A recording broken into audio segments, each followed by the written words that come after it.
فرزند زہرا یہ حالات برے ہیں۔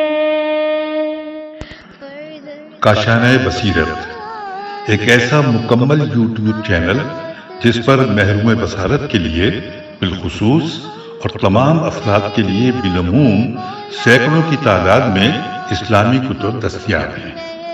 لہذا گزارش ہے کہ آپ اپنی ذمہ داری نبھاتے ہوئے کاشانۂ بصیرت کو سبسکرائب کرنے کے ساتھ ساتھ بیل آئیکن کو پریس کیجیے تاکہ آپ علم کے حصول کے ساتھ ساتھ مذہب اہل بیت کی اشاعت میں بھی اہم کردار ادا کرتے رہیں۔ کاشانۂ بصیرت، کاشانۂ بصیرت، کاشانۂ بصیرت۔ فرزند زہرا یہ حالات برے ہیں۔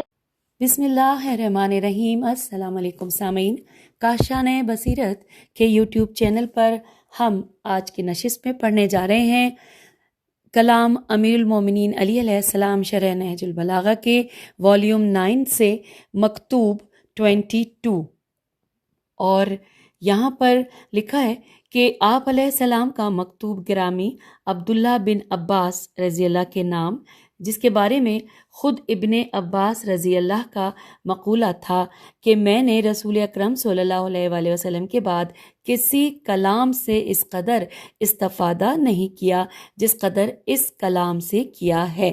اور آئیے اس سے پہلے کہ ہم مکتوب پر ایک نظر ڈالیں، پہلے ہم مکتوب کی سند کے حوالے سے معلومات پڑھ لیتے ہیں جو یہاں پر حاشیے میں دی گئی ہیں۔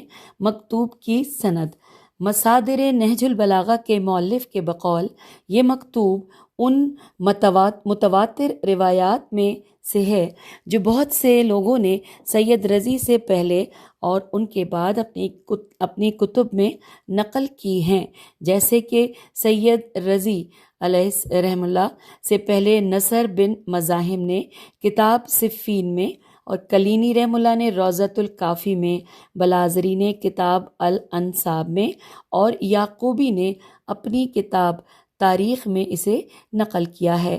اسی طرح سید رضی رحم اللہ کے بعد بھی بعض لوگوں نے اسے اپنی کتاب میں نقل کیا ہے۔ بہرحال اس طرح مختلف کتب میں نقل ہونے سے یہ بات سامنے آتی ہے کہ یہ مکتوب ایک مشہور و معروف نامہ ہے۔ حوالہ نوٹ کیجیے، مصادر نہج البلاغہ، جلد نمبر 3 صفحہ 234۔ اور اب پڑھتے ہیں مکتوب پر ایک نظر۔ اس مکتوب کا اصل مقصد یہ ہے کہ امام علیہ السلام اپنے مخاطب ابن عباس رضی اللہ کو اور ایک لحاظ سے راہ حق کے تمام پیروکاروں کو اس اہم نکتے کی طرف متوجہ فرماتے ہیں کہ انسان کی خوشی اور مسرت ان دنیاوی نعمتوں سے وابستہ نہیں ہونی چاہیے جو اس کی دسترس میں ہوتی ہیں، اور اس کا غم و اندوہ ان نعمتوں سے مربوط نہیں ہونا چاہیے کہ جو اس کے ہاتھ سے چلی جاتی ہیں، بلکہ اس کا سرور و خوشی صرف اخروی نعمتوں کے پانے پر اور اس کا رنج و افسوس ان نعمتوں کے چلے جانے پر ہونا چاہیے۔ اس مکتوب کی اصل روح وہی چیز ہے کہ جو قرآن مجید کے سورہ حدید میں آئی ہے۔ آئیے ترجمہ پڑھتے ہیں۔ سورہ حدید آیت 23، تاکہ تم اپنی ضائع شدہ کسی چیز پر رنجیدہ نہ ہو جایا کرو اور نہ عطا کردہ چیز پر گھمنڈ میں آ جاؤ، اور گھمنڈ اور شیخی خوروں کو اللہ پسند نہیں فرماتا۔ Inverted comma close. ترجمہ پڑھا۔ سورہ حدید آیت نمبر 23۔ اور اب آگے چلتے ہیں، یعنی کہ ہم نے یہ پیج 221 پر مکتوب 22 شروع کیا تھا، اور اب ہم پیج 222 پر آ گئے۔ مکتوب لکھا ہے، ٹوٹل 4 لائنوں پر مشتمل ہے۔ آغاز میں اس کے کچھ الفاظ یوں ہیں کہ اما بعد فإن المرء قد یسرہ، اور اختتام ہو رہا ہے وَلْيَكُنْ هَمُّكَ فِيمَا بَعْدَ الْمَوْتِ۔ ترجمہ ہے، اما بعد، کبھی کبھی ایسا ہوتا ہے کہ انسان اس چیز کو پا کر بھی خوش ہو جاتا ہے جو اس کے ہاتھ سے جانے والی نہیں تھی، اور اس چیز کے چلے جانے سے بھی رنجیدہ ہو جاتا ہے جو اسے ملنے والی نہیں تھی۔ لہٰذا تمہارا فرض ہے کہ اس آخرت پر خوشی مناؤ جو حاصل ہو جائے، اور اس پر افسوس کرو جو اس میں سے حاصل نہ ہو سکے۔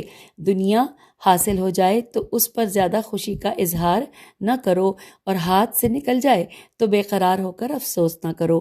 تمہاری تمام تر فکر موت کے بعد کے بارے میں ہونی چاہیے۔ Inverted comma close. یہ اس مکتوب کا ہم نے ترجمہ پڑھ لیا۔ اب اگلی ہیڈنگ آ گئی ہے شرح و تفسیر۔ اس میں ہیڈنگ ہے کہ بے جا خوشی اور افسوس۔ لکھا ہے اس مکتوب میں امام علیہ السلام پہلے 2 اہم اور تقدیر ساز نکات جو انسان کی پوری زندگی پر اثر انداز ہوتے ہیں ان کی طرف یوں ارشاد فرماتے ہیں انورٹڈ کاما کے اما بعد کبھی کبھی ایسا ہوتا ہے کہ انسان اس چیز کو پا کر بھی خوش ہو جاتا ہے جو اس کے ہاتھ سے جانے والی نہیں تھی، اور اس چیز کے چلے جانے سے بھی رنجیدہ ہو جاتا ہے جو اسے ملنے والی نہیں تھی۔ Inverted comma close. لکھا ہے دنیاوی نعمتیں 2 قسم کی ہیں، ان میں سے کچھ حصہ کوشش اور جد و جہد سے ہاتھ آتا ہے اور سستی اور کاہلی سے ہاتھ سے چلا جاتا ہے۔ کچھ حصہ کسی کوشش کے بغیر ملتا ہے، جبکہ کچھ نعمتیں ایسی ہوتی ہیں جو ہر صورت میں ہاتھ سے چلی جاتی ہیں، خواہ انسان ان کے لیے ایڑی چوٹی کا زور ہی کیوں نہ لگائے۔ پہلا حصہ انسان کے اختیارات کا دائرہ ہے، اور آیت وَأَن لَيْسَ لِلْإِنسَانِ إِلَّا مَا سَعَى، جو کہ یہ ہم نے سورہ والنجم کی آیت 39 پڑھی یہاں پر، اور ترجمہ ہے اس کا یہ کہ اور یہ کہ انسان کو وہی ملتا ہے کہ جس کی وہ کوشش کرتا ہے۔ Inverted comma close. یہ اسی کی طرف اشارہ ہے، لیکن دوسرا حصہ حتمی قضاء و قدر کا دائرہ ہے جو انسان کے اختیار سے باہر ہوتا ہے۔ امام علیہ السلام در حقیقت اس نقطے کی طرف اشارہ فرماتے ہیں کہ بہت سی چیزیں جو انسان کے لیے باعث مسرت ہوتی ہیں ان کا تعلق دوسری قسم سے ہوتا ہے۔ بہرحال کچھ امور ایسے ہوتے ہیں جو قضاء و قدر الہی کے مطابق انسان کے دائرۂ اختیار میں قرار پاتے ہیں، لہٰذا اس کے حصول پر خوشی کا اظہار کرنا بیہودہ کام ہے۔ مثلا یہ کہ کوئی سورج کے طلوع ہونے پر خوش ہو جائے، اور پھر اس کے مقابلے میں کچھ امور ایسے ہیں کہ جو پوری کوشش اور جد و جہد کے باوجود حاصل نہیں ہوتے، تو اگر کوئی ان کے ہاتھ سے چلے جانے پر رنجیدہ ہو جائے تو یہ بیہودگی ہوگی۔ مثلا یہ کہ کوئی سورج کے غروب ہونے پر رنجیدہ ہو جائے کہ اس نے اپنا رخسار کیوں چھپا لیا ہے۔ اگلے پیراگراف میں ہے کہ مادی نعمتیں بشمول مال و دولت اور مقام و منصب نیز سہولتوں اور کامیابیوں کا ہاتھ سے نکل جانا، اسی طرح شکست اور ناکامیوں کا سامنا ہونا بہت سے مقامات پر انہی امور میں سے ہوتے ہیں کہ نہ ان کا آنا ہمارے اختیار میں ہوتا ہے اور نہ ان کا جانا۔ نہ ان کے پانے پر خوشی ہونی چاہیے اور نہ ان کے جانے پر رنج و پریشانی۔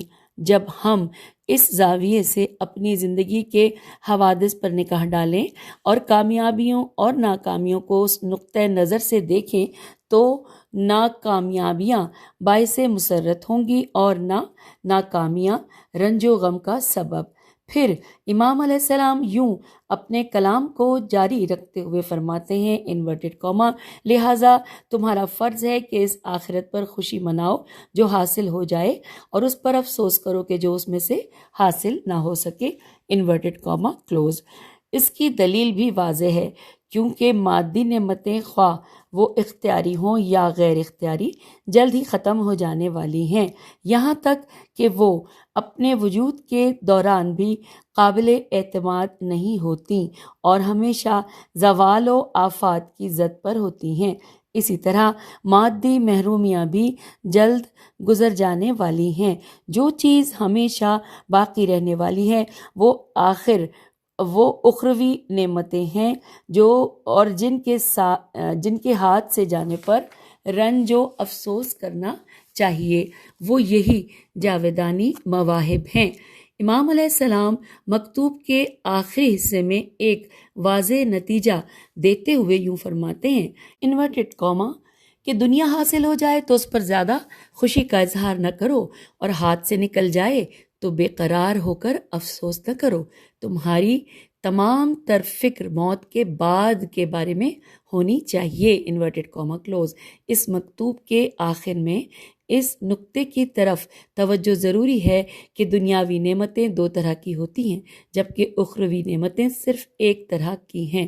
دنیاوی نعمتیں کبھی کوششوں اور جد و جہد سے ہاتھ آتی ہیں، اور کبھی بغیر کسی کوشش کے، چونکہ اکثر مواقع پر جب انسان کو کوئی نعمت ملتی ہے یا کوئی نعمت ہاتھ سے چلی جاتی ہے تو درست طور پر معلوم نہیں ہوتا کہ کون سی نعمت ہے۔ لہٰذا امام علیہ السلام فرماتے ہیں کہ جو نعمت ہاتھ آتی ہے اس پر زیادہ خوش نہ ہو، کیونکہ بسا اوقات وہ ایسی نعمتیں ہوتی ہیں جو کبھی ہاتھ سے نہیں جاتی ہیں۔ اسی طرح ہاتھ سے چلے جانے والی نعمت پر پریشان نہ ہو، کیونکہ بسا اوقات وہ ایسی چیز ہوتی ہے جو کبھی انسان کے ہاتھ آنے والی نہیں ہوتی، بلکہ اپنی تمام تر کوششوں کو آخرت کے حصول پر مرکوز کرنا چاہیے، جو بغیر کوشش اور جد و جہد کے کسی کو نہیں دی جاتی۔ چنانچہ امام علیہ السلام نہج البلاغہ میں ایک اور مقام پر فرماتے ہیں کہ ان لوگوں میں سے نہ ہونا جو آخرت میں نجات کی امید تو رکھتے ہیں لیکن کوئی عمل انجام نہیں دیتے، انورٹڈ کاما یہاں پر کلوز ہو گیا۔ حوالہ نہج البلاغہ کلمات قصار 105۔ اور اب آئیے نکات پڑھتے ہیں اس مکتوب کے حوالے سے، اور یہاں پر ایک ہی ہیڈنگ ہے، اور وہ ہیڈنگ یہ ہے کہ ایک سوال کا جواب۔ یہ تو بہت انٹرسٹنگ ہے، آئیے مل کر پڑھتے ہیں۔ جبر و اختیار کی بحث میں یہ بات ثابت ہو گئی ہے کہ عقلی دلائل، قرآن مجید کی بہت سی آیات اور معصومین علیہم السلام کی روایات کے مطابق انسان اپنے اعمال میں فاعل مختار ہے، اور ایسا محال ہے کہ انسان کسی گناہ پر مجبور ہو اور خدائے عادل اسے سزا دے۔ اسی طرح یہ بھی ممکن نہیں کہ وہ کسی نیک عمل پر مجبور ہو اور خداوند تعالیٰ استحقاق کے عنوان سے اسے جزا دے۔ البتہ زندگی میں کچھ ایسے امور ہوتے ہیں جو اس کے اختیار میں نہیں ہوتے، تو ایسے امور پر خداوند تعالیٰ اسے ہرگز سزا نہیں دے گا اور نہ کوئی جزا دے گا۔ مثلاً یہ کہ انسان کہاں، کس جگہ اور کن خصوصیات کے ساتھ پیدا ہو جائے، یہ امور ممکن ہے کہ انسان کے اعمال کی کیفیت میں کچھ اثر انداز ہوں، لیکن قطعی اور ناقابل اجتناب الف جیم ہے، ناقابل اجتناب اثر مرتب نہیں کرتے۔ دوسرے الفاظ میں یہ امور ممکن ہے کہ انسان کے اچھے یا برے اعمال کے لیے راہ ہموار کریں، لیکن آخری مرحلہ انسان کے ارادے ہی پر منحصر ہوتا ہے، اور وہی فیصلہ کرتا ہے کہ کوئی کام انجام دے یا نہ دے۔ البتہ جن لوگوں کے لیے نیک اعمال کے مواقع آسان ہو جاتے ہیں، انہیں ان لوگوں کی نسبت کم اجر ملتا ہے جن کے اعمال کے مواقع مشکل اور کٹھن ہوتے ہیں، اور اس کے برعکس وہ لوگ جو گناہ کا موقع بآسانی فراہم ہونے کے باوجود اسے ترک کرتے ہیں، وہ ان لوگوں سے زیادہ اجر پائیں گے کہ جن کے لیے گناہ کا موقع بآسانی فراہم نہیں ہوتا۔